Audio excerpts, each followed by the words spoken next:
Aujourd'hui, on va parler du bouche à oreille. Ah ah! Et oui, le bouche à oreille. Rien que ces mots sonnent comme une douce musique à l'oreille de tout coach, consultant, formateur qui a envie de trouver des clients facilement. Et oui, le bouche à oreille, quoi de mieux? C'est vrai, quoi de mieux? Quoi de mieux? Mais c'est vrai, quoi de mieux? Quoi de mieux? Quoi de mieux? Et oui, quoi de mieux? Franchement, on travaille avec un client qui vient nous voir, il obtient des résultats incroyables et ensuite il repart tellement content qu'il hurle au mégaphone dans la rue: ce coach est formidable! Ce coach est formidable! Il est formidable! Ouais, alors ça, c'est le fantasme. Mais parlons maintenant de la réalité. La réalité du bouche à oreille, c'est que... c'est ce que c'est. C'est du bouche à oreille. Ça part de la bonne volonté d'un client qui a travaillé avec vous, de vous référer, d'en parler activement et d'expliquer les problèmes qu'il avait à des personnes autres qui pourraient peut-être être aidées aussi par vous. Il faut bien se rendre compte que c'est pas une obligation. Il vous doit rien, votre client. Et puis après tout, il a peut-être pas envie de parler ses problèmes à tout le monde. Oui, parce que moi avec mes hémorroïdes, là, je voudrais bien vous faire un témoignage, mais je le sens pas trop. Faut bien se rendre compte, il y a certaines disciplines où ça va être beaucoup plus compliqué d'obtenir des témoignages en fonction de ce à quoi vous aidez vos clients. Alors, le bouche à oreille, c'est quand même magique, c'est vrai, hein, c'est ça qui est bizarre avec le bouche à oreille, comme ça d'un coup, paf, paf, paf, paf, paf, paf, paf. On obtient des clients, ils nous appellent, ils sont prêts à travailler avec nous, ils sont chauds, et puis le jour où ça s'arrête, ben... on se retrouve au fond du trou. Eh oui, on se retrouve au fond du trou, pourquoi? Parce que on ne sait pas comment sont venus ces clients, ça ne dépendait pas de nous, résultat, le jour où plus personne ne vient, eh ben on sait pas quoi faire non plus. La panique.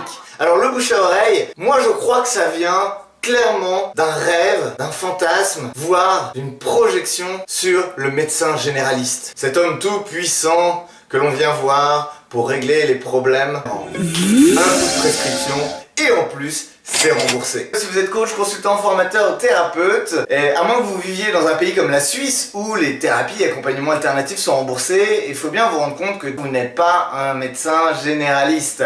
Mettre une plaque devant chez vous, aider les gens qui viennent vous voir en espérant qu'ils fassent le marketing pour vous et qu'ils vous apportent des clients, c'est pas comme ça que ça marche. D'ailleurs, pour les médecins généralistes, la plupart du temps, bien sûr, les gens des fois se donnent des adresses. Personnellement, ça m'est très souvent arrivé d'avoir un rhume ou quelque chose comme ça et de chercher le premier médecin disponible qui pourrait m'aider à me remettre sur pied. Quelle est la différence avec un coach, un thérapeute ou autre? Oui, quelle est la différence? Bien, c'est très simple. Le médecin généraliste, d'abord, est dans une profession qui est réglementée avec des tarifs auxquels on s'attend et qui sont régulés par l'État.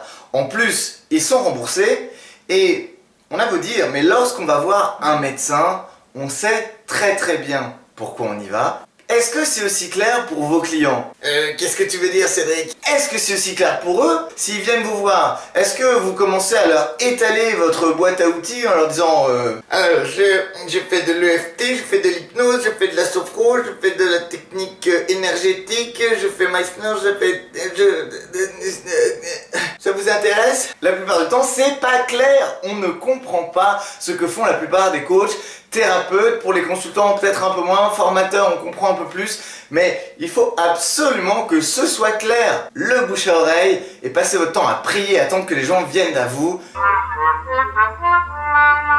C'est pas une méthode viable. Alors voilà, je voulais vous parler un peu du bouche à oreille parce que j'entends tellement de fantasmes, de rêves, de délires là-dessus. Sachez que le bouche à oreille, oui, c'est super, mais par contre, ne comptez pas dessus. Voyez-le comme un bonus. Continuez à faire des actions, soyez dans l'action pour trouver vos clients, vous faire connaître et faites en sorte, s'il vous plaît,